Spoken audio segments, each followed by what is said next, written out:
কেননা আমাদের চরিত্রের অবনতি, আমাদের চরিত্রের অবক্ষয় সবচেয়ে বেশি হয়েছে। আজকে খাদ্য ভেজাল বাংলাদেশে কে দেয়? মুসলমানরা দেয় না হিন্দুরা দেয়? বলুন তো, খ্রিস্টানরা দেয়? এখানে তো প্রায় 90% মুসলমান। যত খাদ্য ভেজাল সব কারা করে? মুসলমানরাই কিন্তু করে, কারণ এখানে সবাই মুসলমান। এখানে চুরি, ডাকাতি, ঘুষ, খুন, হ্যাঁ, রাহাজানি, মাস্তানি, ক্ষমতার বড়াই, তারপরে জেনা, ব্যভিচার, অশ্লীলতা, ধর্ষণ, চাঁদাবাজি, টেন্ডারবাজি, মাস্তানি, যত কিছু অপকর্ম আছে এগুলো কারা করে বলেন তো? মুসলমানের সন্তানরাই করে। তার কারণ আজকের মুসলমানের সন্তানরা তাদের চরিত্রে, তাদের আদব, তাদের আখলাকের মূলনীতি থেকে দূরে চলে গিয়েছে। আজকে আমাদের মৌলিক যে সবচেয়ে বড় বেশি অবক্ষয় হয়েছে যে বিষয়টি, যে গুণটি, সেটা হলো আদব এবং আখলাক। ঠিক কিনা বলেন? সাল্লাল্লাহু আলাইহি সাল্লাম আগে নবুয়ত প্রাপ্ত হয়েছেন নাকি চরিত্র গঠন করেছেন? আগে চরিত্র গঠন করছে, কিন্তু এই চরিত্র কে গঠন করাইছে?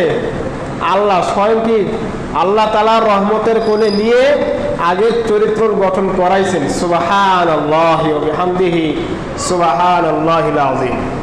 আর নবুয়ত প্রাপ্ত হয়েছেন 40 বছর বয়সে। কত বছর বয়সে? 40 বছর বয়সে তিনি নবুয়ত প্রাপ্ত হয়েছেন। 40 বছরের আগে তিনি নবুয়ত প্রাপ্ত হন নাই, বা তেমন নবীও দাবি করেন নি, নবুয়তের কার্যক্রম তিনি চালাননি। তার মানে রাসূল সাল্লাল্লাহু আলাইহি সাল্লামকে আল্লাহ তাআলা রহমতের কোলে লালিত পালিত করে তার পরিপূর্ণ চরিত্র আখলাক দিয়ে বড় করেছেন। এরপরে প্রাপ্ত বয়সে, একদম যে বয়সে মানুষের মেধা, মস্তিষ্ক, শরীর সবকিছু কি থাকে? সজীব থাকে, একদম টকবকে থাকে, পাওয়ারফুল থাকে। সেই সময় গিয়ে 40 বছর বয়সে কিন্তু কি দিয়েছেন? নবুয়ত দান করেছেন। সুবহানাল্লাহ। তাহলে আমরা এখান থেকে কি বুঝলাম বলেন তো? একটা মানুষের মেন জিনিস, তার মেন এলিমেন্ট, তার মূল বিষয় হলো আগে চরিত্র গঠন করা। কি করা? চরিত্র গঠন করা। যদি চরিত্র গঠন রাসূল সাল্লাল্লাহু আলাইহি সাল্লামের আগেই না করা হতো, তাহলে অসংখ্য কালিমা, অসংখ্য খারাপ মন্তব্য রাসূল সাল্লাল্লাহু আলাইহি সাল্লাম সম্পর্কে করতেন। ঠিক কিনা বলেন? কিন্তু করতে তো পারেই নাই, উল্টা রাসূল সাল্লাল্লাহু আলাইহি সাল্লামের গুণবাচক নাম দিয়ে তাকে কি প্রসিদ্ধ করেছেন। রাসূল সাল্লাল্লাহু আলাইহি সাল্লামের গুণবাচক কি নাম ছিলেন বলেন তো? সাদিক। কি ছিলেন? সাদিক মানে সত্যবাদী।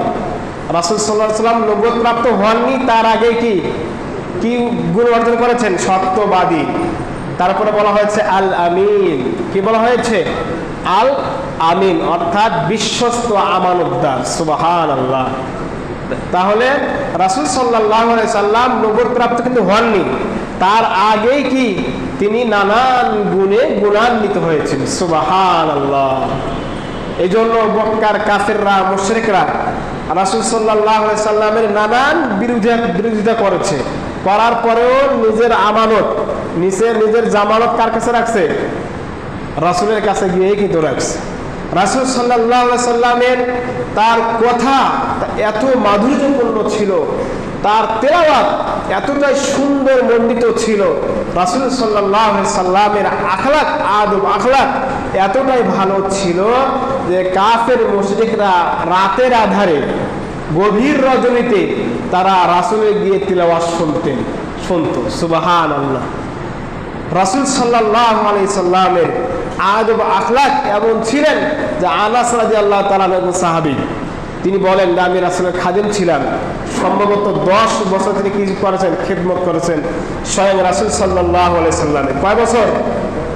10 বছর বা তার বেশিও হতে পারে, আমার সঠিক মনে নেই। সে আনাস রাদিয়াল্লাহু তাআলা বলেন, এই 10 বছরে রাসূল সাল্লাল্লাহু আলাইহি সাল্লাম আমার প্রতি সামান্যতম বিরক্তিবোধ আচরণ করেন।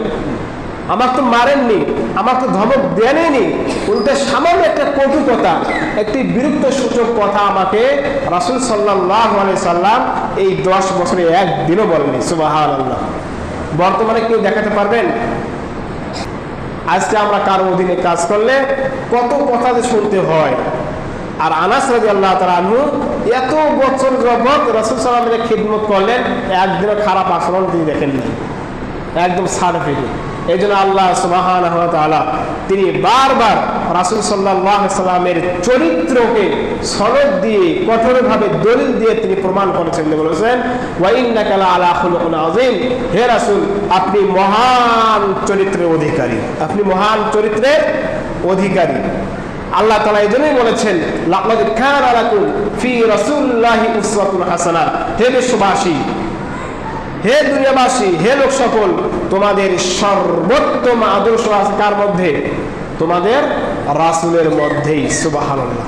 এই জন্য আল্লাহ তাআলা কোরআনে বারবার বলেছেন ওয়াতিউল্লাহ ওয়াতিউর রাসূল, তোমরা আল্লাহ এবং আল্লাহর রাসূলের অনুগত করো। এই জন্য আল্লাহ তাআলা বলেছেন ওয়া ইন কুনতুম তুহিব্বুনাল্লাহ ফাত্তাবিউনি ইউহিব্বুকুমুল্লাহু ওয়া ইয়াগফির লাকুম যুনুবাকুম। আল্লাহ তাআলা বলেন যদি তোমরা ওয়া ইন কুনতুম তুহিব্বুনাল্লাহ, তোমরা যদি আমি আল্লাহকে ভালোবাসতে চাও, তাহলে কাকে ভালোবাসো? আগে রাসূলকে ভালোবাসো। এই জন্য রাসূল সাল্লাল্লাহু আলাইহি সাল্লাম বলেছেন লা ইউমিনু আহাদুকুম হাত্তা কুনা হাব্বা ইলাইহি মিন ওয়ালিদিহি ওয়া ওয়ালাদিহি ওয়ান নাসি আজমাইন।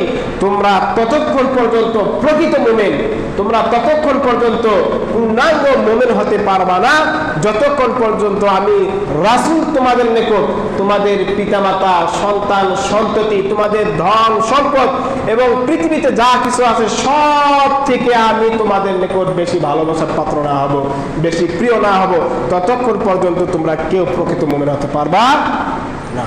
কারণ রাসূল সাল্লাল্লাহু আলাইহি সাল্লামের আদর্শ সর্বোত্তম আদর্শ, রাসূল সাল্লাল্লাহু আলাইহি সাল্লামের আদব আখলাক সর্বশ্রেষ্ঠ আদব আখলাক, রাসূল সাল্লাল্লাহু আলাইহি সাল্লামের পথ মত সর্বোত্তম পথ মত।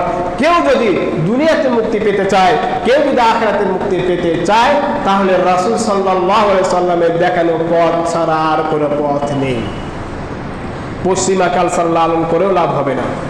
আপনি যতই পশ্চিমা কালচার লালন করেন না কেন, আপনি যতই ইহুদি খ্রিস্টানদের মতো চলাফেরা করেন না কেন, আপনি যতই ভদ্র হন না কেন, যে রাসূলের আদর্শ, রাসূল সাল্লাল্লাহু আলাইহি সাল্লামের আদব আখলাক আমার আপনার মধ্যে না পাওয়া যায়, তাহলে কি আমরা সফলকাম হতে পারবো না।